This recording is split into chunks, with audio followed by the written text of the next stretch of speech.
ચાલો નમસ્તે વિદ્યાર્થી મિત્રો, તો આજે આપણે ફરી પાછા આવી ગયા છીએ ધોરણ 10 વિષય વિજ્ઞાન ચેપ્ટર 2 એસિડ બેઝ અને ક્ષાર. આગળ આપણે ચેપ્ટર 1 પતાવ્યું છે. આશા છે કે તમે બધા એને સારી રીતે સમજી શક્યા હશો. ન સમજી શક્યા હો તો બીજી વાર જોઈ લેજો. ચાલો, તો અત્યારે આપણે જે ભણવાનું છે એમાં છે એસિડ બેઝ અને ક્ષાર. ચેપ્ટરનું નામ છે એસિડ બેઝ અને ક્ષાર. તો કે ભાઈ એસિડ કોને કહેવાય, બેઝ કોને કહેવાય, ક્ષાર કોને કહેવાય. પછી આગળ એસિડ શું કરે, બેઝ શું કરે, ક્ષાર શું કરે. પછી આ જે ચેપ્ટર છે આ એવું નથી કે ખાલી અત્યાર માટે છે. આના તો મોસ્ટ ઓફ અત્યારે જોઈએ તો બે પર્પઝમાં જોવાનું છે. એક, આપણા રોજિંદા જીવનમાં પણ આ હોય છે એસિડ બેઝ અને ક્ષાર. બીજું, તમને હવે આનાથી આગળ એટલે કે 10મા ધોરણથી આગળ ના જેમાં વિજ્ઞાન આવે છે, મતલબ કે સાયન્સ ફિલ્ડમાં તમે જશો એટલે તમારે એસિડ બેઝ ને ક્ષાર આગળ આવશે. અત્યારે બેઝિક નોલેજ છે, પછી આનાથી થોડું વધારે ડીપમાં જશે, પછી આગળ જશો એટલે એના કરતા વધારે ડીપમાં આવશે. પણ મતલબમાં કે એસિડ બેઝ અને ક્ષાર કેમિસ્ટ્રી ના પાયા છે. પાયાના જે કહેવાય કે અમુક પાયા 4 હોય આપણે ખુરશીના, એમાંથી એક પાયો એસિડ બેઝ અને ક્ષાર છે, એ કેમિસ્ટ્રીનો છે. એ 4 પાયામાંથી એટલે એસિડ બેઝ અને ક્ષાર આગળ આવશે અને આવશે. એને આગળ જ્યારે આવે છે ભણવા માટે અને અત્યાર માટે બે વસ્તુ એમાં જરૂરી છે. એક, કે એનો કોન્સેપ્ટ ક્લિયર હોવો. તમે લખી નથી શકતા પણ સમજી શકો છો. જેમ કે ઇંગ્લિશ ઘણી વખતે આપણે એને બોલી નથી શકતા પણ કોઈક બોલતું હોય તો આપણે સમજી જઈએ. એમ અત્યારે મારો તમને જે અહીંયા આશય છે એ છે એસિડ બેઝ અને ક્ષાર.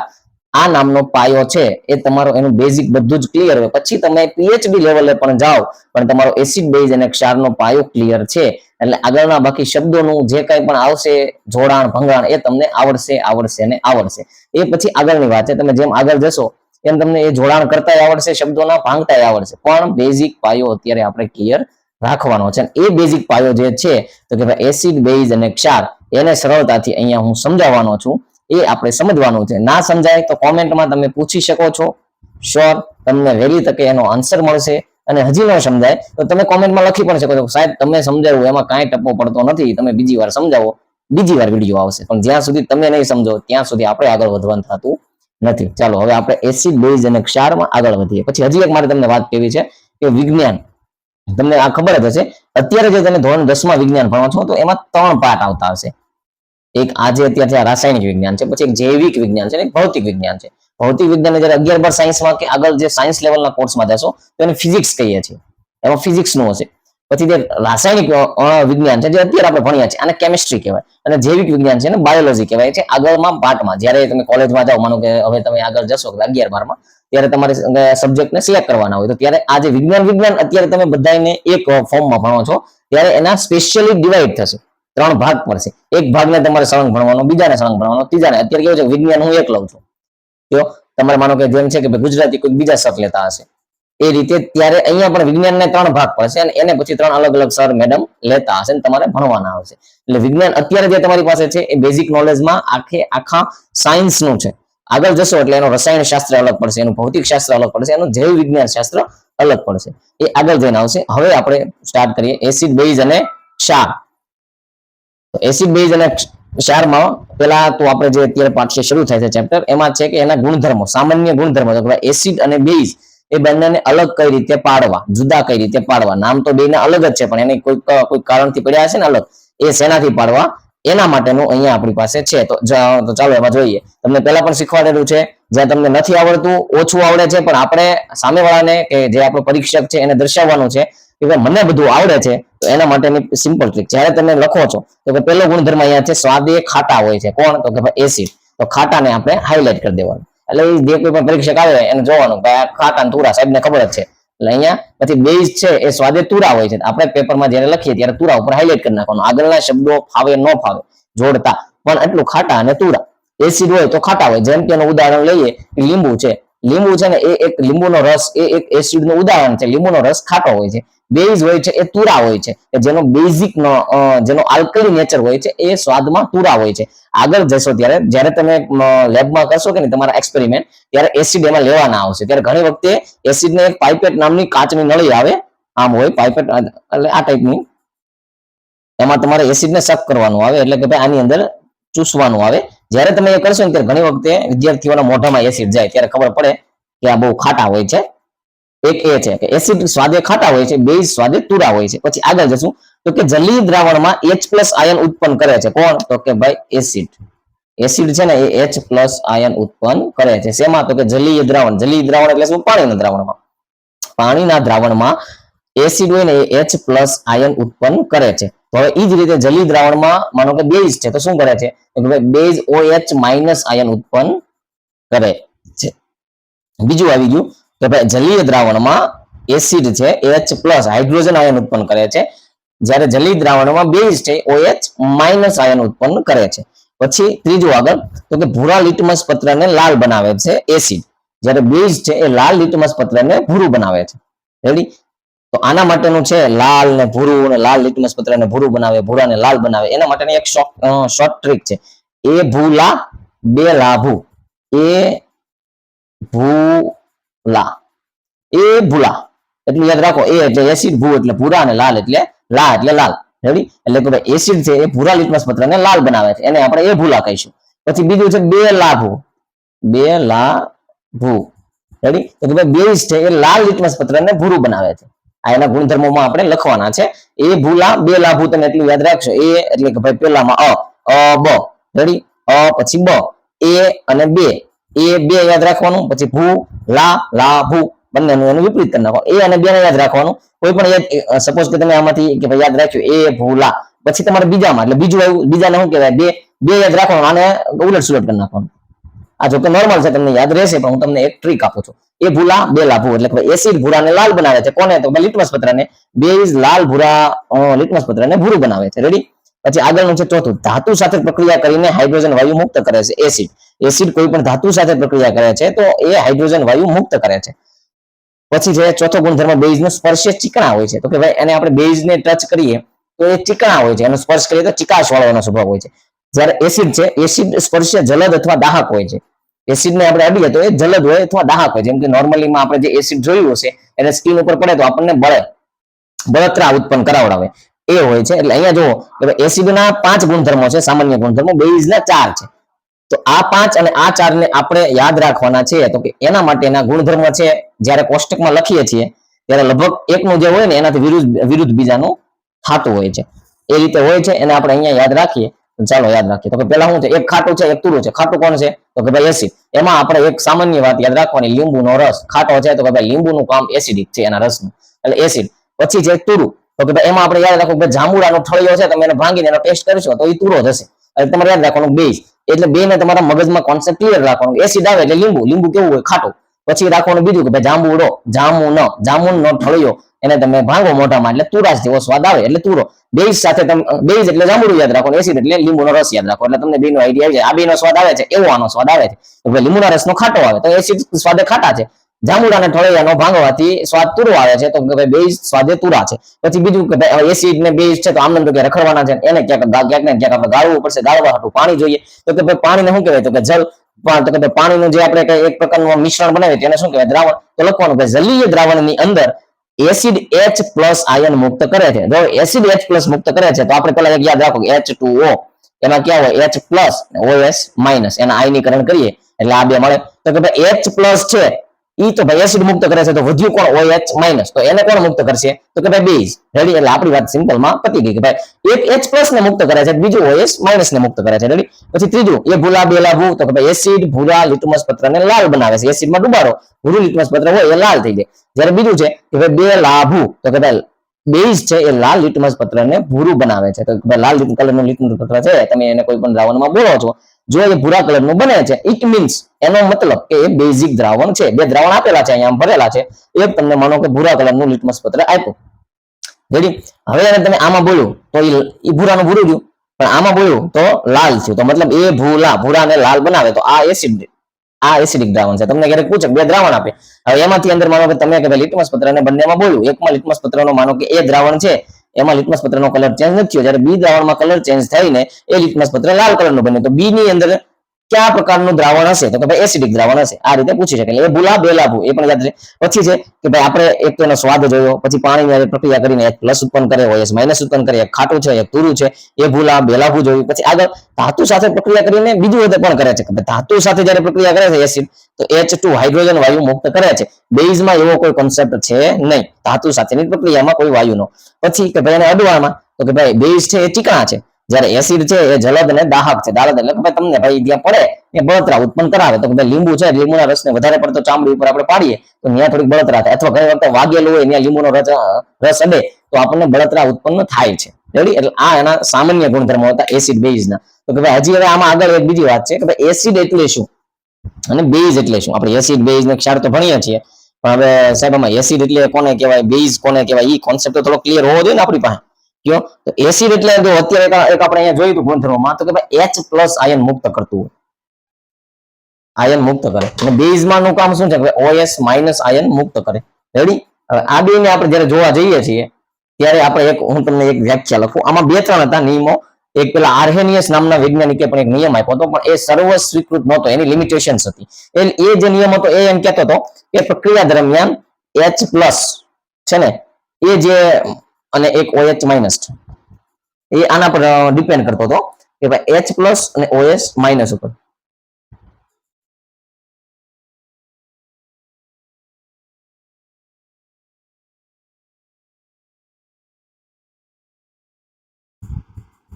હા એમાં છે ને એ નિયમ એક એવો હતો H+ અને OS માઇનસમાં કે ભાઈ જે પદાર્થનું પાણીમાં જલીય દ્રાવણ બનાવતા પોતાનામાંથી H+ આયન ઉત્પન્ન કરે તો તેવા પદાર્થને એસિડિક પદાર્થ કહે છે આ કોનો નિયમ હતો આર્હેનિયસનો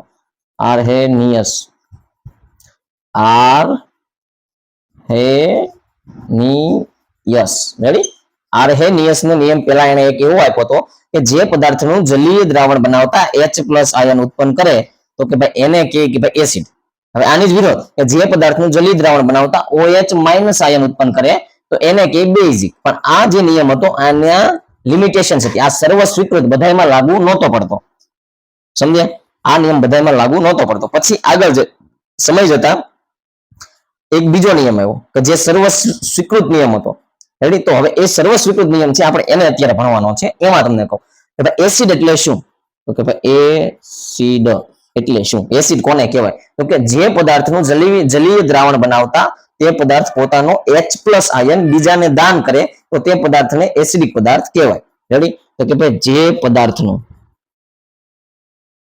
જલીય દ્રાવણ બનાવતા પોતાનો બીજાનો કોઈનો નથી લાવવાનો પોતાનો H+ આયન હવે એને શું કરે છે દાન કરે તો તેવા પદાર્થને એસિડિક પદાર્થ કહે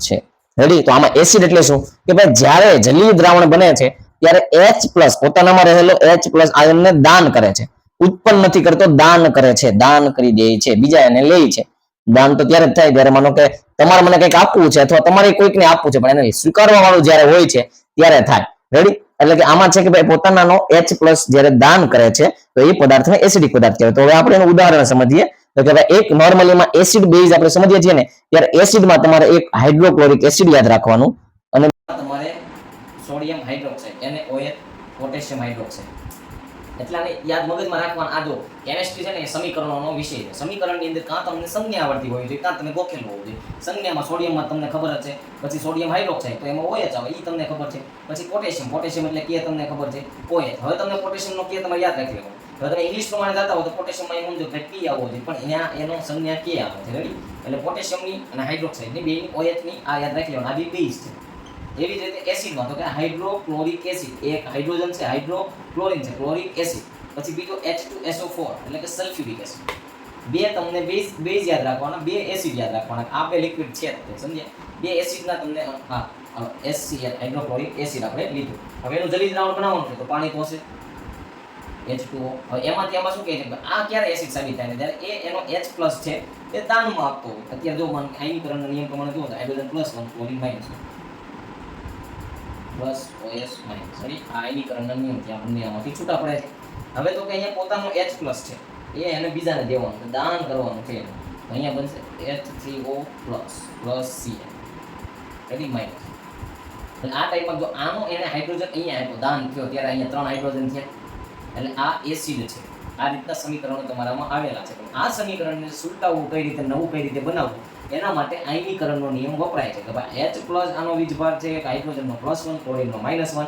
આપણે જેમ આગળના પ્રકરણમાં જેમ સમીકરણ સંતુલિત કરતા હતા એક શેના બેઝ ઉપર, આ આયનોના બેઝ ઉપર કરતા હતા, પછી એના અંદરના તત્વોના બેઝ ઉપર કરતા હતા. તો એમાંનું જે બેઝિક સ્ટેપ છે આયનો વાળું એ અહીંયા આપણે યુઝ કરવાનું છે. એટલે આ હું તમને આગળનું અહીંયા કહું છું, આગળનું તમારે અહીંયા કામમાં આવે છે. આ તમારા બેઝિક નોલેજ માટે છે કે ભાઈ હાઇડ્રોક્લોરિક એસિડનું પાણી સાથે કરીએ છીએ જ્યારે આપણે પ્રોસેસ જલી દ્રાવણ બનાવ્યું છે તો એમાંથી આપણને પ્રોડક્ટ્સમાં શું મળે છે. તો કે એક તો ભાઈ આ એસિડ છે એટલે આનું કામ શું કરશે, એસિડની વ્યાખ્યા શું છે તો પોતાનો H+ આયન દાન આપે છે. તો દાન કરવું તેને આને દેવો જોઈએ. એટલે ઈ પાછો કઈ રીતે લે તો ભાઈ બે છે H3O પ્લસ રેડી. પછી અહીંયાથી ક્લોરીન માઇનસ થયો તો એ ક્લોરીન અહીંયા માઇનસ હોય એટલે અહીંયા એને પ્લસ માઇનસ થઈને એને મેન્ટેન કરેલું છે. એ રીતે અહીંયા છે રેડી. હવે આગળ આપણે બીજું ઉદાહરણ આનું જોઈએ કે ભાઈ હાઇડ્રોક્લોરિક એસિડને તમારે યાદ રાખવાનું છે, એ ભૂલાય નહીં રેડી. એ જ રીતે આપણે જોઈએ કે ભાઈ નાઇટ્રિક એસિડ એનું પાણી સાથે પ્રક્રિયા તો કે ભાઈ અહીંયા hydrogen plus NO3 minus H2 OS minus. અહીંયાથી આને આ છે એસિડ જ છે, તમને ખબર છે નાઇટ્રિક એસિડ એસિડ છે, નામમાં નાઇટ્રિક એસિડ આવે છે. આ H+ અહીંયા થશે એટલે અહીંયા ટોટલ 3 થઈ ગયા H3O plus NO3 minus ready.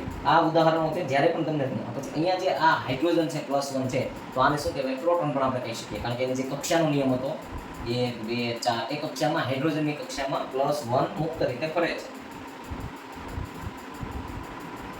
Ready. એટલે કે તમારે સમજી લેવાનું એસિડ છે એ પ્રોટોનને દાન કરે છે એટલે કે એસિડ H+.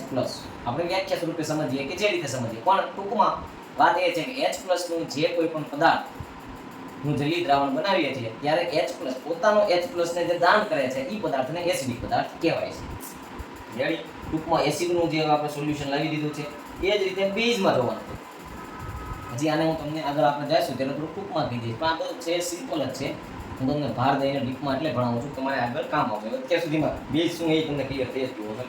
તો કે બેઝ એટલે શું કે જે પદાર્થ અન્ય પદાર્થ પાસેથી અથવા કે ભાઈ જેનું જલીય દ્રાવણ બનાવતા બીજા પદાર્થ પાસે H+ પ્રોટોન સ્વીકારતા હોય તો તેવા પદાર્થને બેઝિક પદાર્થ કહેવાય છે. પદાર્થ છે આ પદાર્થ લીધો આપણે કોઈ પણ આ એક પદાર્થ લીધો રાઉન્ડ શેપ સમજવા માટે એનું આપણે જલીય દ્રાવણ બન્યું રેડી. એમાંથી H+ કે ભાઈ પ્રોટોન છે એને જે લેતા હોય પ્રોટોનનું દાન જે સ્વીકારતા હોય તો એવા પદાર્થને બેઝિક પદાર્થ કહે છે. જ્યારે એસિડમાં કેવું હતું તો કે ભાઈ જે H+ દાન આપે છે એટલે આ એસિડ અને બેઝ એકાબીજાના પરસ્પર વિરોધમાં ચાલશે. માનો કે એસિડ જો બે ડગલા ઉપર આવશે કે નહીં તો આપોઆપ બેઝ બે ડગલા નીચે જ આવશે. આપણે એ રીતે સમજવાનું ભાઈ એસિડમાં H+ છે કે નહીં એ દાન કરે છે તો બેઝ અને ક્યાંક ને ક્યાંક લેતું છે, જે લેતું હોય એ બેઝ થઈ જાય, બેઝ એસિડ થઈ જાય. ટૂંકમાં આપણે મતલબમાં એ બે એકાબીજાના પરસ્પર તો એસિડ ઉપર કયું તો બેઝ ડાઉન એ રીતે મતલબમાં એકાબીજાના વિરોધમાં હાલતા હશે. એટલે આપણે યાદ રાખવા માટે કે એસિડ છે એસિડ H+ નું દાન કરે છે તો બેઝને જ્યારે વ્યાખ્યા લખીએ છીએ બેઝને જ્યારે સમજીએ છીએ તો સમજી જવાનું H+ ને બેઝ સ્વીકારે છે રેડી. હવે કેમ હતું ખાટાની સામે તું આવતું હતું H+ ઉત્પન્ન કરતો હતો OS માઇનસ ઉત્પન્ન કરતો હતો એ રીતે અહીંયા પણ છે કે ભાઈ જ્યારે બેઝ એટલે શું કે ભાઈ જ્યારે કોઈ પદાર્થનું જલીય દ્રાવણ બને છે તો એ જલીય દ્રાવણ બનાવતા બીજા પદાર્થ પાસેથી પ્રોટોન એટલે કે H+ ને સ્વીકારતા હોય તો તેવા પદાર્થને બેઝિક પદાર્થ કહેવાય છે. બેઝિક પદાર્થ કહેવાય છે. બેઝ ઇઝ ઇક્વલ ટુ જો એસિડ હતું એસિડ ઇંગ્લિશમાં લખ્યું છે એટલે તમારે એસિડ હતું તો H+ નું દાન કરતું જ્યારે બેઝ છે એ H+ ને સ્વીકારે કે તો હવે અહીંયા આપણે એમ પણ કરી શકીએ કે acid is equal to H+ નું દાન કરવામાં આવે, base is equal to H+ સ્વીકારવામાં આવે. તો કે ભાઈ બેઝ બરાબર કોણ છે તો કે ભાઈ મુક્ત પ્રોટોન. આ છે પ્રોટોન, સમજો પ્રોટોન. તો કે ભાઈ બેઝ કોણ છે પ્રોટોનને સ્વીકારે છે, એસિડ કોણ છે પ્રોટોનને દાન કરે છે. ટૂંકમાં આપણે સમજીએ તો આનું ઉદાહરણ આપણે લઈને સમજીએ કે ભાઈ એમોનિયા NH3 જલીય દ્રાવણ તો કે પાણી હારે બનાવવું પડશે એની આપણે પ્રક્રિયા કરાવડાવી તો અહીંયાથી શું મળશે તો કે ભાઈ NH3 H+OH-. આ તો એક જ છે. હવે તો શું કે ભાઈ જે સ્વીકારે છે તો કે અહીંયા તો આ બે બન્યા, આને તો ભાઈ પાણીએ દાન કરી દીધું, હવે અહીંયા બે બન્યા, એનો કોણે સ્વીકાર્યું NH4 પ્લસ 1 OH માઇનસ. હવે અહીંયા શું બન્યું તો કે ભાઈ એમોનિયમ રેડી એમોનિયમ બન્યો. હવે અહીંયા તમે જોશો તો અહીંયા પાછળથી બે વસ્તુ થઈ કે ભાઈ આ પ્રોટોનને સ્વીકારી લીધો અને કયું પ્રોટોન સ્વીકાર્યો આને દાન કર્યું તો દાન કરે તો એસિડ થઈ જાય તો ભાઈ પાણી એસિડ છે આપણે પછી એમ સમજવું પડશે પાણી એસિડ છે. જ્યારે આગળનું જે આપણે જે પ્રોસેસ જોઈ હતી એસિડ વાળી એ એસિડ વાળામાં આપણે શું જોયું હતું કે ભાઈ પાણી છે પાણી એસિડ નહોતો ત્યારે એનો અહીંયા લઈ લઈએ હાઇડ્રોક્લોરિક એસિડનું પાણી સાથેની પ્રોસેસ કરાવી આપણે બનાવ્યો તો H3O + Cl- તો અહીંયા તો કેવું હતું અહીંયા તો આને દાન કર્યું તો આ એસિડ હતો પણ અહીંયા કેવું થયું H2O એ દાન કર્યું છે તો શું એસિડ થઈ ગયું H2O નહીં પણ પાણીમાં એ કેવું છે કે H2O ઉભય ગુણધર્મી છે એમાં એસિડનો ગુણધર્મ છે અને બેઝનો ગુણધર્મ છે એટલે તમે જ્યારે પાણી ઉભય ગુણધર્મી છે શું છે H2O ઉભય ગુણધર્મી છે ગુણધર્મી છે. હજી એક બીજું કહું H2O તટસ્થ કેમિકલ છે. તમે જ્યારે આની pH વાળું એક આવે છે pH 0 થી 14 સુધી જાય વચ્ચે 7 આવે પાણીની pH 7 ની આસપાસ હોય છે એટલે પાણી બંનેનો મિડલ મેન કહેવાય એટલે એને તટસ્થ છે. એમ 7 થી નીચે જેમ pH વધે એસિડ 7 થી નીચે વાળા pH જ્યારે આવે છે આગળ આવ્યું હોય તો બેઝિકમાં અત્યારે અથવા આગળ આવશે તે pH અને 7 થી વધારે હોય તો એને બેઝ કહેવાય. આ એક pH માપવાનો કાઉન્ટ છે 1 pH 2 pH 14 pH એમ જેમ 7 થી 7 પછી 7.1 હોય 7.1 અને 7.8 હોય તો આમાં માનો કે વધારે બેઝિક કોણ કહેવાય તો કે 7.8 વાળો. શું કામ જેમ આ સાઈડ આપણે ભાગીએ છીએ 7 થી ઉપરની સંખ્યાઓમાં જઈએ છીએ એમ બેઝિકતા વધે અને 7 થી નીચે જેમ આવીએ છીએ એમ એસિડિકતા વધે પણ 7 તટસ્થ છે પાણીની pH 7 છે એટલે પાણી ઉભય ગુણધર્મી છે. પાણી બે કામ કરી શકે જરૂર પડે તો એસિડ બની જાય જરૂર પડે તો બેઝ બની જાય જરૂર પડે તો તટસ્થ થઈ રહી જાય એટલે પાણીનું કામ છે તટસ્થતા રાખવાનું અને ઉભય ગુણધર્મી છે. એટલે આ રીતે આપણે બેઝ જોઈએ તો કે એસિડની વ્યાખ્યા શું હતી ભાઈ જે પદાર્થ જલી પ્રક્રિયા કરીએ અને H+ નું દાન કરે H+ દાન એટલે એ એસિડ થઈ ગયો અને જે પદાર્થનું જલી પ્રક્રિયા જલી દ્રાવણ બનાવતા H+ નો સ્વીકાર કરે એ બેઝ એટલે કે એવા પદાર્થોને બેઝિક પદાર્થ કહેવાય. રેડી તો એસિડ બેઝ બેનું જોઈ લીધું તો ક્ષાર છે ક્ષાર એટલે કે આપણે ટૂંકમાં ક્ષારની તમને બધાને ખબર ક્ષાર તો મીઠાનો ક્ષાર તો NaCl પછી કાટનો ક્ષાર કાટ લાગે એ પણ એક પ્રકારનો ક્ષાર છે સમજ્યા. એસિડ બેઝ અને ક્ષાર આ બંનેની રિએક્શનમાં ઘણી વખતે ક્ષાર પણ બને છે. સપોઝ કે તમારે જોઈ લેવાનું લોખંડ છે લોખંડનો ટુકડો એને એસિડની બોટલની બાજુમાં પડ્યો હશે ને આપણે જે ઘરે કોઈ ટોયલેટ ક્લીનર તરીકે યુઝ થતું હોય એસિડ એની આજુબાજુમાં તો આમાંથી થોડું કે લોખંડ ઉપર જાય તો એ લોખંડમાં કાટ લાગવાની નામનું કહેવાય કે પતી ગયું લોખંડ એ ટાઈપની પ્રોસેસ કરાવી દે એ ક્ષાર ઉત્પન્ન કરી દે સમજ્યા. તો એસિડ બેઝ અને ક્ષાર એસિડના આપણે ગુણધર્મો જોયા ટૂંકમાં એક તુરું હોય એક ખાટું હોય તો કે ખાટું કોણ હોય તો કે લીંબુ છે તો લીંબુનો રસ હોય ખાટો લીંબુને આપણે એમાં લેશું તો કે ભાઈ એસિડિક હોય તુરું કોણ હોય તો કે ભાઈ જાંબુનો ફળિયો હોય તુરો તો આપણે ત્યાં કોણ લેવાનું છે ભાઈ બેઝ તુરા હોય એસિડ ખાટા હોય પછી શું કરે કે ભાઈ એસિડ H+ ઉત્પન્ન કરે જ્યારે ઓલો શું છે બેઝ તો OH- એમાં આવે H+ OH- થઈ ગયું. પછી આગળમાં જોયું તો ભાઈ હવે બીજું શું એમાં હતું તો કે ભાઈ એની ધાતુ વાળી પ્રક્રિયા કરીએ તો હાઇડ્રોજન બનાવતો હતો કોણ તો કે ભાઈ એસિડની ધાતુ સાથે પ્રક્રિયા કરો તો હાઇડ્રોજન વાયુ બનાવે. પછી હજી બીજું હતું તો ભાઈ બેઝમાં આપણે શું જોઈશું તો કે બેઝની જ્યારે પ્રક્રિયાઓ થાય છે અને બેઝ જે છે એ બેઝ અલગ છે. બેઝમાં જ્યારે એનું જલિત દ્રાવણનું આયન બને છે તો એ જે કેમ પહેલામાં હતું H+ ઉત્પન્ન કરે પ્રોટોન ઉત્પન્ન કરે પેલું OH- ઉત્પન્ન કરતું હતું. જ્યારે અહીંયા છે કે ભાઈ ધાતુ સાથે પ્રક્રિયા કરીને હાઇડ્રોજન વાયુ કે ભાઈ બનાવે છે એસિડ પણ બેઝમાં એ પ્રક્રિયાનો નિયમ છે નહીં એટલે એ 1 નું 5 બનતા 1 ના 4 બનતા. પછી માનો કે જેમ કે ભાઈ આપણું બેઝ છે તો બેઝમાં આપણે એ ભૂલા અને બે લાભો જોયું તો બે લાભો એટલે બે એટલે બેઝ લા એટલે લાલ લિટમસ પત્રને ભૂ એટલે ભૂરું બનાવે છે જ્યારે ઓલામાં એ એટલે એસિડ એ લાભુ લાલ લિટમસ પત્રને ભૂરું બનાવે છે એ લાભુ બે ભૂલા એ ભૂલા બે લાભુ ભૂલા એ રીતે તમે યાદ રાખી શકો છો પણ એસિડનો એ અને બે પછી ગમે એ રાખો એ બે તો એસિડનું કામ શું છે તો એસિડ ભૂરા અને લાલ બનાવે છે એ ભૂલા અહીંયા હું એને રિવર્સ કરી દેવાનું આ બેની પાછળ લાભુ એસિડ ભૂરા લિટમસ પત્રને લાલ બનાવે છે બેઝિક લાલ લિટમસ પત્રને ભૂરું બનાવે છે. ફાઇનલ રિઝલ્ટમાં જ્યારે તમને લાલ લિટમસ પત્ર કોઈ પણ દ્રાવણમાં ડૂબાડ્યા પછી જોવા મળે તો એસિડ છે અને કોઈ પણ દ્રાવણમાં ડૂબાડ્યા પછી લિટમસ પત્ર ભૂરું દેખાય તો એ બેઝ. આમાં પણ યાદ રાખી શકો છો કે લાલ એટલે હાઈ ફ્રીક્વન્સી કહેવાય એની આમ ફ્રીક્વન્સી વધારે હોય તો વધારે ફ્રીક્વન્સી હોય તો મતલબ કે એની એસિડમાં કે આમ સાંદ્રતા એના વધારે છે અને ભૂરું છે તો એની ફ્રીક્વન્સી ઓછી હોય, એટલે એને બેઝિક કે ભાઈ એ થોડું સાંદ્રતા એની ઓછી છે. એ રીતે પણ યાદ રાખી શકો છો. અને ટૂંકમાં અત્યારે તમે એ ભૂલા બે લાભો યાદ રાખશો એટલે આપણું માર્ક્સ પણ કામ થઈ જશે. રેડી? પછી કેવું હોય કે સ્પર્શીય એસિડ જલદ હોય અને બેઝ છે એ ચિકાશ ઉભો હોય છે. રેડી? હવે આપણે આગળ પછી ભણવાનું છે એસિડ બેઝ નું આપણે કન્સેપ્ટ ક્લિયર પછી પછી સૂચક એટલે શું ઉદાહરણ આપી સમજાવો. સૂચક જો આ આપણે ગુજરાતી શબ્દ છે એમાં તે ખબર પડે દિશા સૂચક શબ્દ ઘણી વાર દિશા બતાવનાર, તો આ સૂચકનું કામ કંઈક બતાવવાનું હશે. ટૂંકમાં આપણે એમ સમજીએ તો આપણા દેશી ભાષામાં વિજ્ઞાનની ભાષામાં આવીને સમજીએ કે જે પદાર્થ એસિડ અને બેઝમાં રંગ પરિવર્તન કરે તેને સૂચક કહે છે. સૂચકના પાછા બે પ્રકાર હોય છે, કુદરતી સૂચક અને કૃત્રિમ સૂચક. સૂચક તો શું છે? એસિડ અને બેઝ એમાં રંગ પરિવર્તન કરે એવા પદાર્થને સૂચક કહેવાય છે.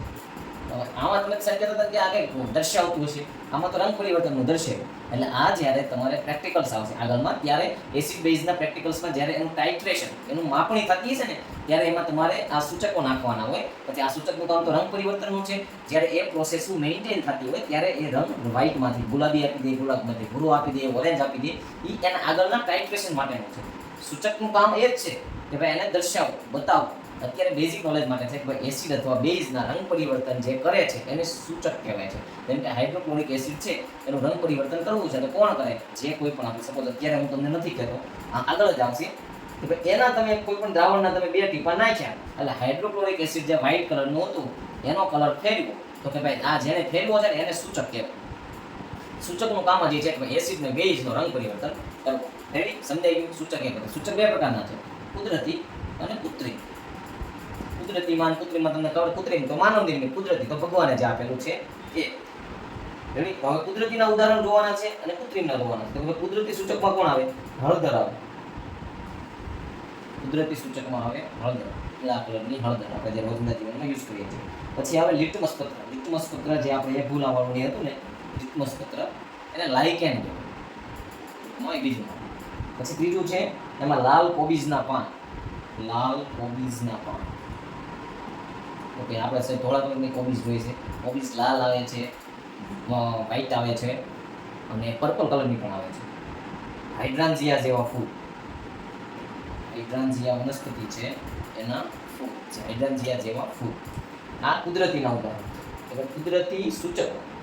પછી ઘણી વખતે આપણને આ ક્વેશ્ચન્સમાં પૂછે કે ભાઈ કુદરતી સૂચકોના ઉદાહરણ આપો, તો પહેલા સૂચક એટલે શું આપણને ખબર હોય. સૂચક ક્યાં આવતું? સાહેબ એસિડ બેઝમાં કાંઈ કલર પરિવર્તન કરતું એટલે સૂચક કહેવાતું. હવે એમાં 2 ભાગ હતા, કુદરતી અને કૃત્રિમ. એટલે કુદરતી સૂચક પૂછ્યા છે. કુદરતીમાં આપણે એક તો હળદર કહી દેવાનું, પીળા કલરની હળદર. બીજું આપણે જોયું કે કોબીનો કંઈક કલર હતો એમાં નાખી દેવાનું લાલ કોબીજના પાન. ત્રીજું લિટમસ પત્ર નાખી દેવાનું. ચોથું હાઇડ્રાન્જિયા જેવા ફૂલ. હવે હાઇડ્રાન્જિયા જેવા ફૂલ થોડું અઘરું છે, ન આવડે તો વાંધો નહીં, યાદ રાખવો બહુ જરૂરી છે. ન આવડે તો કશો વાંધો નથી, જે યાદ સરળતાથી રહે એમ છે એને યાદ રાખી દો. રેડી? ચાલો, કુદરતી સૂચકો. પછી આગળ આપણે જોવાનું છે કે ભાઈ કુદરતી સૂચકો છે એમાં બીજું છે ઘાણેન્દ્રિય સૂચકો. ઘાણેન્દ્રિય એટલે શું ભાઈ? ઘાણ ઇન્દ્રિય. આપણી પાસે 5 ઇન્દ્રિયો છે, 7 ઇન્દ્રિયો છે, 10 ઇન્દ્રિયો છે. કેટલી ઇન્દ્રિયો છે? એટલે એક સ્વાદ ઇન્દ્રિય છે, એક નજર જોવાવાળી ઇન્દ્રિય છે, એક સ્કિન ઇન્દ્રિય છે. બધી ઇન્દ્રિયોના અલગ અલગ નામ છે. પછી વાસ લેવા માટેની જે ઘાણેન્દ્રિય છે, નાક, એમ આમાં સૂચકો છે ઘાણેન્દ્રિય સૂચકો. જે પદાર્થની વાસ એસિડિક કે બેઝિક માધ્યમમાં બદલાય જાય તેને ઘાણેન્દ્રિય સૂચકો કહેવાય છે. એસિડિક કે બેઝિક માધ્યમમાં વાસ બદલાય તેને ઘાણેન્દ્રિય સૂચક કહેવાય. જો અહીંયા ઘાણેન્દ્રિય છે, ઘાણ એટલે કે સૂંઘવાનું કામ આવે. સૂંઘવામાં કોણ આવે? સુગંધી આવે ને વાસે આવે. તો અહીંયા શું છે? એસિડનું માધ્યમ હોય કે બેઝિક માધ્યમ હોય, એમાં જ્યારે એની સ્મેલ ચેન્જ થાય છે. સપોઝ કે આપણને ગુલાબની સ્મેલ આવે છે, મસ્તની મીઠી મધુરી, પણ હવે ઉદાહરણ તરીકે કહું છું, હવે એસિડિક કે બેઝિક કોઈ પણ માધ્યમ ચેન્જ થયું. સપોઝ કે એસિડિક માધ્યમ હતું ત્યારે આપણને ગુલાબની મસ્ત વાસ આવતી, પણ બેઝિક માધ્યમ થયું તો વાસ ચેન્જ થઈ ગઈ, કંઈક બીજી અલગ પ્રકારની મળી આવો, મોગરાની વાસ મળી આવો. સમજ્યા? તો જ્યારે એ જેનાથી થાય છે એના માટેનું જે સૂચક છે એને ઘાણેન્દ્રિય સૂચક કહેવાય છે. ઘાણેન્દ્રિય સૂચક, ઘાણ એટલે સૂંઘવું. સૂંઘવામાં શું આવે? વાસ આવે. તો કે ભાઈ જે માધ્યમમાં એસિડિક કે બેઝિક માધ્યમમાં વાસ બદલાય તેને ઘાણેન્દ્રિય સૂચક કહેવાય છે. તો કે ભાઈ આ ઘાણેન્દ્રિય સૂચક તો કીધું, તેનું ઉદાહરણ શું હશે? તો કે ભાઈ એમાં તો ડુંગળી આવશે, લસણ આવશે, લવિંગ આવશે, વેનીલા અર્ક આવશે. વેનીલા અર્ક, અર્ક એટલે રસ. જો ડુંગળી, લસણ, વેનીલા અર્ક. હા તો વેનીલા અર્ક, એમાં એક તમને કહું, લવિંગ. વેનીલા અર્ક છે, વેનીલા નામની આખી વનસ્પતિ હોય છે. વેનીલા ફ્લેવરનો આઈસ્ક્રીમ ખાઈએ ને આપણે, એ વેનીલા ખાલી આર્ટિફિશિયલ ફ્લેવર બને છે, પણ એનું એક ઓરિજિનલ ફ્લેવર્સ પણ છે. સાઉથમાં થાય છે વેનીલા અર્ક. વેનીલા ત્યાં વનસ્પતિ ઉગે છે, એની શીંગું હોય છે, એને સુકવવામાં આવે છે, પછી એની અંદરથી જે કાંઈ પણ હોય ફ્લેવરને એનો અર્ક કાઢવામાં આવે છે, એ વેનીલા અર્ક. ડુંગળી છે, લસણ છે, લવિંગ છે, આ બધા ઘાણેન્દ્રિય સૂચકોના ઉદાહરણો છે. ઘાણેન્દ્રિય સૂચક. હજી તમને એક કહું છું કે રોજિંદા જીવનમાં તમારે ડુંગળીને કાપીને આમને મેકી રાખવાની પ્લેટમાં, અને પછી એના ઉપર લીંબુને થોડુંક નીચવી નાખવાનું. જે આમનામ મેકેલી એક પ્લેટ છે, અને જેમાં એકમાં બીજામાં લીંબુ નીચવેલું છે, લીંબુનો રસ નાખેલો છે. આમ મેકેલી પ્લેટની અંદરથી તે સ્મેલ કંઈક અલગ આવતી હશે, લીંબુ જેમાં નાખેલો છે એની સ્મેલ અલગ આવતી હશે. ટ્રાય કરી જોવું. આની સ્મેલ વધારે, ડુંગળીની જે સ્મેલ આવે ને એ વધારે સાંદ્રતા, વધારે આમ આક્રોશવાળી છે, વધારે છે. આની જ્યારે ડુંગળીમાં આમાં સ્મેલ ઘટી ગઈ છે. એટલે આ પણ એક ઘાણેન્દ્રિય સૂચકોના ઉદાહરણો છે. ઘાણેન્દ્રિય સૂચકના ઉદાહરણ પૂછે તો લસણ, ડુંગળી યાદ રાખી લેવાની પહેલી તો, પછી લવિંગિયું યાદ રાખી લેવાનું, અને વેનીલા અર્ક, વેનીલા ફ્લેવરનો આઈસ્ક્રીમ મોસ્ટ ઓફ લોકોને ભાવતો હોય છે, એટલે આ રીતે એને યાદ રાખી શકીએ છીએ. પછી જો ઘાણેન્દ્રિય પદાર્થ છે, તો જે પદાર્થની વાસ એસિડિક કે બેઝિક માધ્યમમાં બદલાય તો ઘાણેન્દ્રિય સૂચક કહે છે. એના ઉદાહરણ છે ડુંગળી, લસણ, લવિંગ, વેનીલા અર્ક. પછી એસિડ છે ને, તેમાં પદાર્થની વાસ દૂર થતી નથી. બેઝ છે તો પદાર્થની વાસ દૂર થાય છે. આમાં પાછો બીજો નિયમ એસિડ છે અને બેઝ છે. હવે એસિડ હોય ને એમાં વાસ દૂર ન થાય, પણ જ્યારે બેઝ હોય ને તો એમાં વાસ દૂર થાય. આ પણ એક છે. પછી આગળ છે કે પ્રયોગશાળામાં વપરાતા સૂચકો. પ્રયોગશાળામાં જ્યારે આપણે પ્રયોગ કરવા જઈએ ત્યારે ક્યાં ક્યાં સૂચકો વપરાય, તો આ ક્યાં ત્યાં કૃત્રિમ સૂચકો. હવે એની અંદર છે ફિનોલ્ફથેલિન. ફિનોલ્ફથેલિન, ફિનોલ્ફથેલિન. આનું કંઈક કરવું જોશે. ફિનોલ્ફથેલિન, આ ફિનોલ્ફથેલિન એક પ્રયોગશાળામાં વપરાતો સૂચક છે. એનું કામ છે એસિડ સાથે રંગવિહીન રહે છે, બેઝ સાથે આસો ગુલાબી રહેતા. તો એસિડ સાથે રંગવિહીન રહે, રંગવિહીન, અને બેઝ સાથે આછો ગુલાબી રંગ આપે. આછો ગુલાબી રંગ. આજે તમને કહેતું ને આગળ ટાઇટ્રેશન ના આવે ત્યારે માનો કે એક ફ્લાસ્કમાં તમે એસિડ લીધેલું છે, એની અંદર આ ફિનોલ્ફથેલિનના 2 ટીપા નાખ્યા. હવે તમારે એને બેઝિક દ્રાવણમાં કન્વર્ટ કરવું છે. ઉપરની સાઈડથી આ ટાઈપમાં આખું આપણે એક ટાઇટ્રેશન પાઇપ છે. અહીંયા એક ઉદાહરણ, હું મારું ચિત્રકામ બહુ જ ખરાબ છે, પણ તમને સમજવા માટે છે, મારી સમજૂતી બહુ સારી છે એવું લોકો કહે છે. એટલે આને તમે સમજવા માટે આ એક ટાઇટ્રેશન પાઇપ છે કે જેની અંદર હોલ છે ને આમાં લિક્વિડ ભરી શકીએ છીએ. અહીંયા એનો વાલ છે, અહીંયાથી આવે છે. અહીંયા એક આપણે ફ્લાસ્ક લઈ લઈએ. આ ફ્લાસ્કની અંદર આપણે અહીંયા ભરેલું છે એસિડ. આમાં એસિડ છે, આમાં બેઝ છે. તો હવે આ એસિડની અંદર કેટલું બેઝ નાખતા કલર ચેન્જ થાય છે, અને આ એસિડનો પણ બેઝિક ગુણધર્મ બને છે તે ચેક કરવાનું ટાઇટ્રેશનની મેથડ છે. એમાં ફિનોલ્ફથેલિનના 2 ટીપા નાખ્યા. 2 ટીપા નાખ્યા અને મિશ્રણ કરતા આમાં હલાવતા આમાંથી પણ ટીપા શરૂ છે એક. પણ જ્યાં સુધી એસિડનો પ્રભાવી છે ત્યાં સુધી આ વ્હાઇટ જ રહેશે. બેઝિક માન કે બેઝ 2 ml ગયું તો એ વ્હાઇટ છે, પણ 18 ml પડ્યું એટલે કલર ચેન્જ થયો. કલર ચેન્જ થઈને આછો ગુલાબી થાય. 3 ml પડી જાય કે નહીં એટલે એ વધારે ગુલાબી થાય, મતલબ કે એની સાંદ્રતા વધી ગઈ છે. જ્યારે આછો ગુલાબી બન્યા છે ત્યારનું રીડિંગ એમાં લેવાનું હોય છે. આગળની વાત છે, સમજવા માટે કહું છું કે ભાઈ શું છે ફિનોલ્ફથેલિન. યાદ રાખવાનું એક પ્રયોગશાળામાં વપરાતું સૂચક છે. એનું કામ શું છે, પણ એસિડમાં એ રંગવિહીન રહે છે. એસિડમાં એસિડ જેવા કલરનું રહે છે, પણ બેઝ આવે, બેઝ એમાં હાવી થાય એટલે એનો કલર બને આછો ગુલાબી કલર બને. એક તો ફિનોલ્ફથેલિન યાદ રાખવાનું, બીજું આછો ગુલાબી રંગ યાદ રાખવાનું. પછી બીજું છે મિથાઇલ ઓરેન્જ. ફિનોલ્ફથેલિન હતું, methyl orange. Methyl orange colour જો મિથાઇલ ઓરેન્જ. આ મિથાઇલ ઓરેન્જનું કામ શું છે, એસિડ સાથે લાલ રંગ આપે છે, બેઝ સાથે પીળો રંગ આપે છે.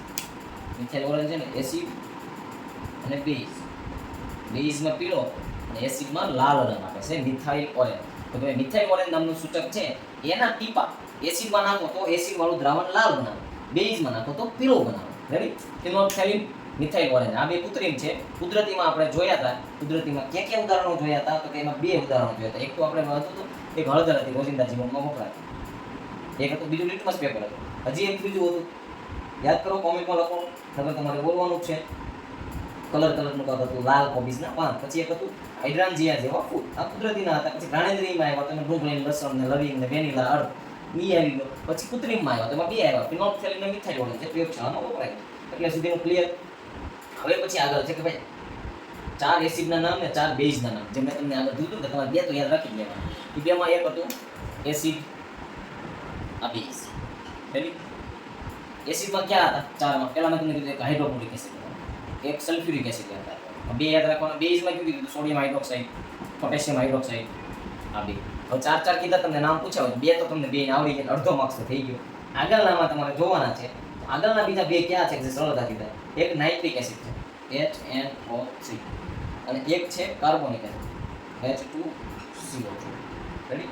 પછી અહીંયા છે બેઝમાં તો સોડિયમ હાઇડ્રોક્સાઇડ, પોટેશિયમ હાઇડ્રોક્સાઇડ, પછી છે મેગ્નેશિયમ હાઇડ્રોક્સાઇડ અને zinc hydroxide. Magnesium hydroxide, zinc hydroxide. Ready? આ રીતે છે. આ ચાર એસિડ છે. આ હાઇડ્રોક્લોરિક એસિડ છે, આ સલ્ફ્યુરિક એસિડ છે, આ નાઇટ્રિક એસિડ છે, અને કાર્બોનિક એસિડ છે. આ sodium hydroxide, potassium hydroxide, magnesium hydroxide, zinc hydroxide. એટલે માનો કે જ્યારે બેઝ છે તો તમારે ધાતુના નામ યાદ રાખવાના છે. તો કે ભાઈ સોડિયમ, પોટેશિયમ, મેગ્નેશિયમ, ઝિંક. હવે એના હાઇડ્રોક્સાઇડ છે, એટલે હાઇડ્રોક્સાઇડમાં OH હોય છે. રેડી? આ બધા +1 વાળા છે એટલે એક OH છે, આ +2 વાળા છે તો OH2 છે. એ રીતે એનું સમીકરણ બને. રેડી? જો તમને હજી કહું છું, બેઝના નામ યાદ રાખવાના, એટલે તમારે સોડિયમ, પોટેશિયમ, મેગ્નેશિયમ, ઝિંક યાદ રાખવાનું. રેડી? પછી બેઝ છે એટલે OH, તો આવતો તો OH માઇનસ દ્રાવણમાં યાદ છે, તો આની પાછળ OH જોડવાનો છે, તો આની +1 છે, OH નો -1 છે, તો અહીંયા એક OH, એને OH બની ગયું. પોટેશિયમમાં પણ +1 છે, એનું આયન જ્યારે આયનીકરણ કરીએ છીએ ત્યારે, તો OH માં પણ એક માઇનસ છે, પ્લસ માઇનસ માઇનસ એક. પણ મેગ્નેશિયમમાં 2 આયન આવે છે, તો અહીંયા શું કરવાનું? OH ને એડ કરવા, OH ટ્વાઇસ. ઝિંકમાં પણ +2 છે, તો અહીંયા પણ OH ટ્વાઇસ. રેડી? એ રીતે એ બની જાય છે. જ્યારે અહીંયા છે તો કે ભાઈ એસિડ, એસિડમાં શું હતું? H+ આયનનું દાન કરે છે. દાન કરતા તો ત્યાં હું H+ તો એમાં હોવો જ જોઈએ, તો એક તો હાઇડ્રોજન ક્લોરાઇડ, પછી H2SO4, કારણ કે આની -2 છે, -2 વીસભાર છે. આ બધું વીસભારને આધારિત જ છે, એટલે H2SO4. પછી કયું હતું? નાઇટ્રિક એસિડ આવ્યું, પછી સલ્ફ્યુરિક કાર્બોનિક એસિડ આવ્યું. રેડી?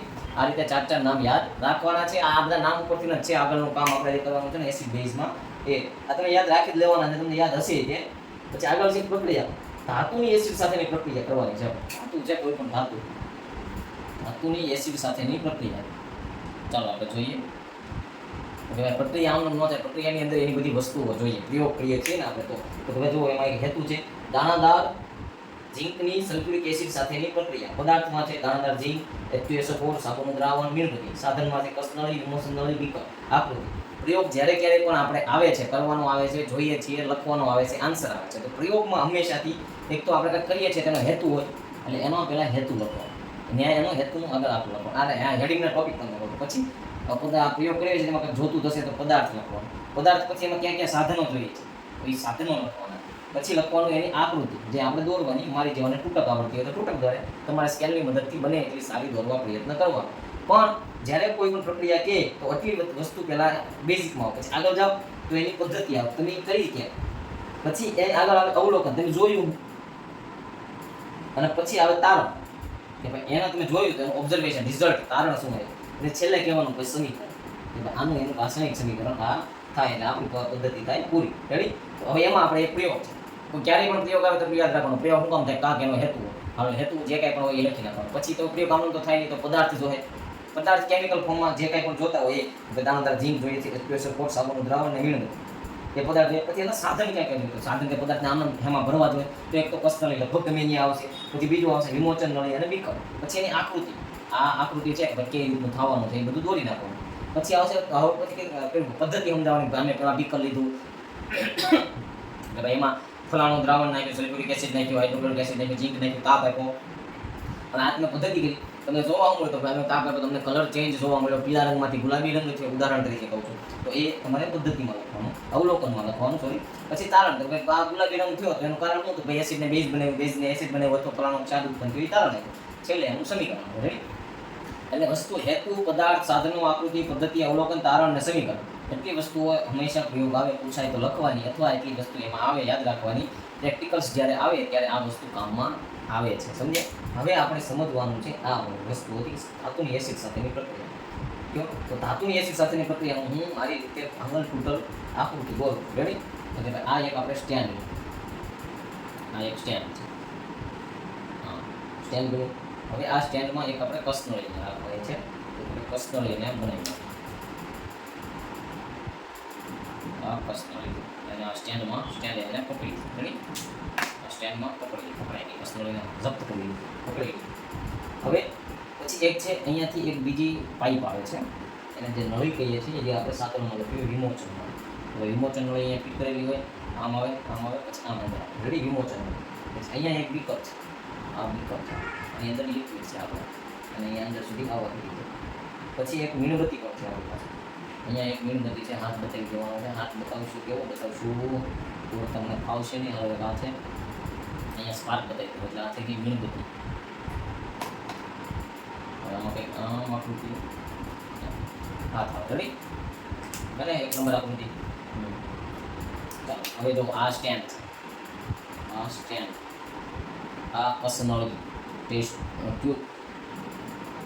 પછી આની અંદર છે ને આપણે ઝીંકની પ્રોસેસ કરવાની છે, એટલે ઝીંક છે, સલ્ફ્યુરિક એસિડની છે, એટલે H2SO4 છે બંને એની અંદર છે. પછી આમાંથી જ્યારે હાઇડ્રોજન વાયુના પરપોટા બને છે, આની અંદર જ્યારે ઉષ્મા એ હોય, આ બંનેની રિએક્શન થાય એટલે H2 ના પરપોટા બને. એ પરપોટા ક્યાં? આ વિમોચન નળીમાંથી H2 ગેસ અહીંયા આવે એટલે અહીંયાથી રિલીઝ થાય. અહીંયા જો તમે મીણબત્તી રાખો તો એ મીણબત્તીને વધારે સ્પાર્ક મળે, એ સાબિત કરે છે કે હાઇડ્રોજન વાયુ મુક્ત થાય છે. આ જે છે આ છે સાબુનું દ્રાવણ. સાબુનું દ્રાવણ છે, શું કામ? કારણ કે એમાં હવા આવશે એટલે આપણે કે પેલા ફૂંક મારીએ, આપણે મેળામાં ગયા હોઈએ ત્યારે પેલું આવે બોટલ 10-20 રૂપિયા લઈને ફૂંક મારીએ એટલે ફૂગા થાય, સાબુનું દ્રાવણ જ એમાં હોય. એટલે ટૂંકમાં આ રીતે આમાં એમ છે, જો પદ્ધતિ એક કસનળીમાં મંદ H2SO4, આ H2SO4 લીધું, લઈ તેમાં દાણાદાર ઝીંકના ટુકડા નાખ્યા, ધાતુના ટુકડા ઉમેરો, કસનળીમાંથી ઉદ્ભવતા વાયુને વિમોચન નળીમાંથી લઈને સાબુના દ્રાવણમાંથી પસાર કરો. તો કે આમાંથી વાયુ ઉત્પન્ન છે, કેવો હાઇડ્રોજન, એને આ વિમોચન નળી છે એમાંથી લઈને સાબુના પાણીમાંથી પસાર કરો. એટલે અહીંયા જેવી અંદર નળી આવી એટલે વાયુ આપવામાંથી પસાર થઈ જશે. પછી એટલું કરતા અવલોકનમાં હું દાણાદાર ઝીંકની સપાટી પરથી વાયુના પરપોટા નીકળતા જોવા મળે. અહીંયા જે દાણાદાર ઝીંક હતું એની સપાટી ઉપરથી વાયુના પરપોટા જોવા, મતલબ જે પરપોટા બને છે એ આપણને જોવા મળે છે. આ પરપોટાને સાબુના દ્રાવણમાંથી પસાર કરતા સાબુના પરપોટાનું નિર્માણ થાય છે. એટલે અહીંયા સાબુના બીજા નવા પરપોટા બન્યા, કારણ કે અહીંયા ગેસ આવ્યો એટલે તો પરપોટા બનવાના છે, એટલે સાબુના પરપોટા બન્યા. આ પરપોટા છે એને સળગતી મીણબત્તી પાસે રાખતા મીણબત્તીમાં જ્યોત ધડાકા સાથે સળગી ઉઠે છે. અહીંયા જે જ્યોત હશે મીણબત્તીની એ ધડાકા એટલે સળગી ઉઠશે એવું કહે છે, કારણ કે હાઇડ્રોજન વાયુ એના માટે જવાબદાર છે. મીણબત્તી પાસે રાખતા ધડાકા સાથે સળગે છે. હવે આમાંથી તારણ શું કાઢ્યું? તારણ તો કે ધાતુની જ્યારે એસિડ સાથે પ્રક્રિયા થાય છે ત્યારે હાઇડ્રોજન વાયુ ઉત્પન્ન થાય છે. ધાતુની એસિડ સાથે પ્રક્રિયા થાય ત્યારે હાઇડ્રોજન વાયુ ઉત્પન્ન થાય. ધાતુની એસિડ સાથે પ્રક્રિયા થાય ત્યારે H2 વાયુ હાઇડ્રોજન વાયુ ઉત્પન્ન થાય છે. હવે આનું જે એક આપણે જે ગુજરાતી વાળું સમીકરણ લખવાનું છે, સમીકરણ એમાં એક તો આપણે ધાતુ લીધી, બીજું શું લીધું? એસિડ. એ બેનું આપણે જ્યારે કરીએ છીએ ત્યારે શું મળે છે? તો કે ભાઈ એક તો વાયુ મળે છે, કયો? હાઇડ્રોજન વાયુ, અને બીજું ક્ષાર બને, ક્ષાર પ્લસ હાઇડ્રોજન વાયુ. હવે જે આપણે કહેતા હતા ને એસિડ, બેઝ અને ક્ષાર, એ ક્ષાર ફાયદો અહીંયા આવ્યો, બરાબર ને આપણને. એટલે કે ધાતુનું એસિડ સાથે જ્યારે પણ પ્રક્રિયા થાય છે ત્યારે આપણને બે વસ્તુ મળે છે, ક્ષાર અને હાઇડ્રોજન. ત્રીજી વસ્તુ પણ એમાં મળી શકે છે, પણ અત્યારે બે વસ્તુ છે. નોર્મલી એમાં ત્રીજીમાં પાણી હોઈ શકે છે, પણ ધાતુની એસિડ સાથે પ્રક્રિયા થાય ત્યારે ક્ષાર અને હાઇડ્રોજન વાયુ મળે છે. હવે તો કે ધાતુ કઈ હતી? ઝીંક. એસિડ કયું હતું? Sulphuric acid. રેડી? એની પ્રક્રિયા કરી તો ઝીંકનો Zn પ્લસ H2 નો 2H પ્લસ SO4 માઇનસ. હવે ઝીંક હતી, ઝીંકનું કોની સાથે મિશ્રણ થવું જોઈએ? તો અહીંયા +2 Zn SO4 plus H2. Ready? આ સમીકરણ બની ગયું, આ વાયુ બન્યું. હવે આ એનો ક્ષાર છે. ક્ષાર કોનો છે? ઝીંકનો. તો આને શું કહેવાય? ઝીંક સલ્ફેટ. ઝીંક સલ્ફેટનો ક્ષાર બન્યો સલ્ફ્યુરિક એસિડ અને ઝીંકની પ્રક્રિયા કરવાથી. રેડી? અત્યાર સુધીનું ક્લિયર. હવે તો અત્યારે આપણે ભણ્યા એસિડ બેઝના સામાન્ય ગુણધર્મો, ખાટા તુડા, કલર ફેર થાય છે, હાઇડ્રોજન બને છે, OH માઇનસ છે. તો કે એસિડ કોને કહેવાય? કે જે રાસાયણિક પ્રક્રિયા દરમિયાન, જલીય પ્રક્રિયા દરમિયાન H+ આયનનું દાન કરે છે. બેઝ કોને કહેવાય? ભાઈ H+ આયનને સ્વીકારે છે. આ આપણે જોયું. પછી આગળમાં આપણે ગયા હતા તો કે ભાઈ કોને સૂચકમાં ગયા હતા? તો કે એમાં કુદરતી હતા, કૃત્રિમ હતા. સૂચક કોને કહેવાય? એસિડ બેઝના રંગ પરિવર્તન લાવે એને સૂચક કહેવાય છે. એટલે આ અત્યાર સુધી આપણે ભણ્યા છીએ, આ આગળ કામ આવશે. ચાલો તો હવે પછી આના પછીનો આપણે આગળનું નોલેજ બીજા ભાગમાં લઈએ. પણ હજી તમને કહું છું, તમને ક્યાંય અટવાવ કોમેન્ટમાં શ્યોર તમે જણાવો. તમને આળસ આવતી હોય તોય કોમેન્ટ લખો. ખાલી ડોટની કરશો ને તોય કે અમે કન્સિડર કરશું તમને ક્યાંય અટવાવ છો. રેડી? અને આની સાથે તમને જો અમારી સાથે ભણવાની મજા આવતી હોય તો ચેનલને સબસ્ક્રાઈબ કરો.